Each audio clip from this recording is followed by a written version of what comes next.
Greetings gastronauts, this is KeefCooks, I'm Keef, and today I'm going to do something really simple. I'm going to make pork chops in the air fryer with a honey and mustard sauce. And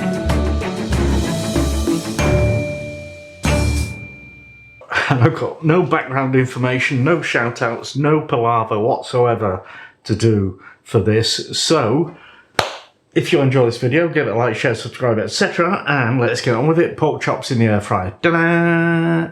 Okay, I was a little bit economical with the actuality there. There's more. I'm going to do some roast tatties in the air fryer as well. So I've got a couple of spuds.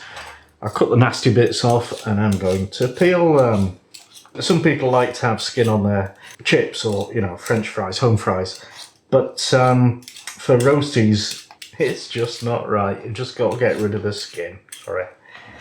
Now we need to cut the spuds into chunks. Try and get them all the same size and lots of nice peculiar angles on them. I've seen people who've done roasties just by slicing a potato and it's not right. You want those edges. I'll put them in a pan. Cover that with cold water, a teaspoon of salt, bring it to the boil. Put a lid on, let them simmer for about 15 minutes, maybe a bit more, till they're cooked, properly cooked, not just parboiled. Okay, now I've got my pork chops, 2 of them, and they weigh 450 grams altogether, so they're quite chunky. I'm a little bit disappointed that somebody's snaffled the fat.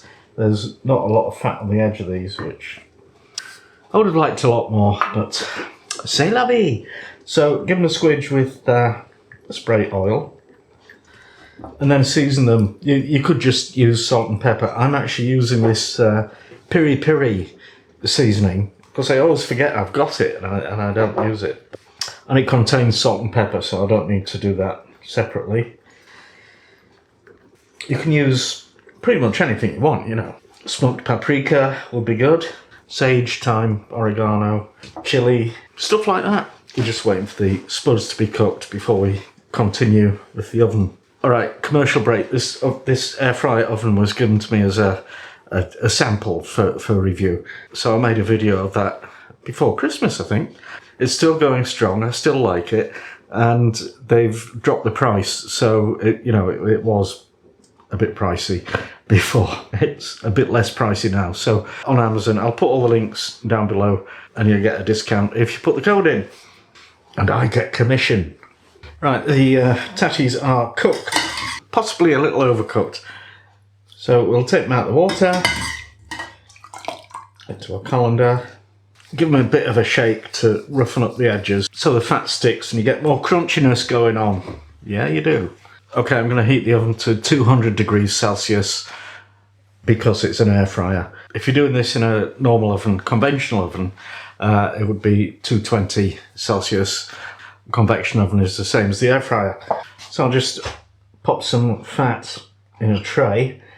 This happens to be beef dripping. And I'll pop that in the air fryer oven while it's heating up, so that also melts and heats up. When it's come up to temperature, we'll put the potatoes in, give them a stir, get them all coated, maybe a sprinkling of salt, and I'll cook those for about 10 minutes before I add the pork, because the pork will only take 20 minutes, whereas the spuds will take 30 or 40 minutes.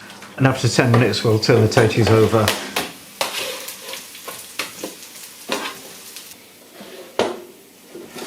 and put the pork chops in, and we'll cook those for 10 minutes, then turn them over and give them another 10 minutes after that. And then the chops should be done, so we take them out, we put them on a warmed plate and tent them in foil.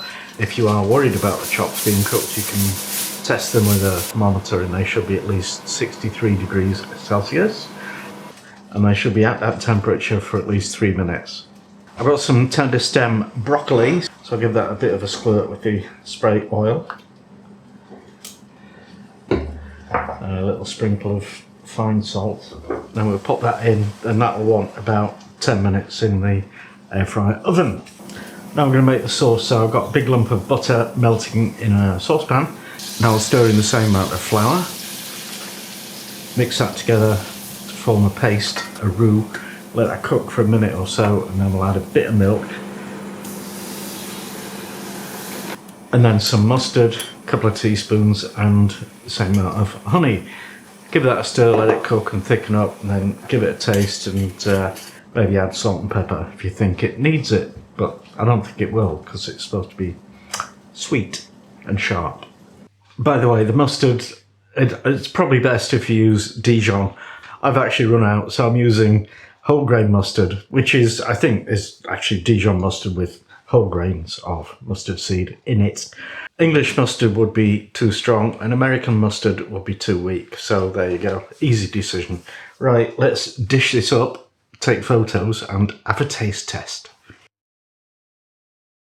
Okay, it's taste test time with me! Yay!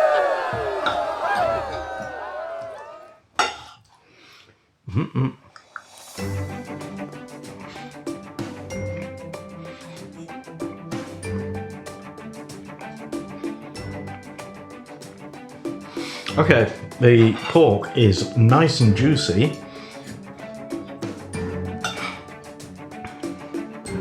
and the sauce is delicious.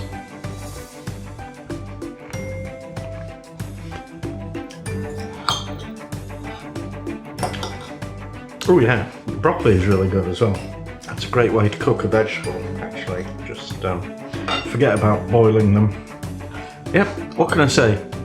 It's fantastic, really tasty, so get on the case and make it. And thanks for watching, press like, and see you next time.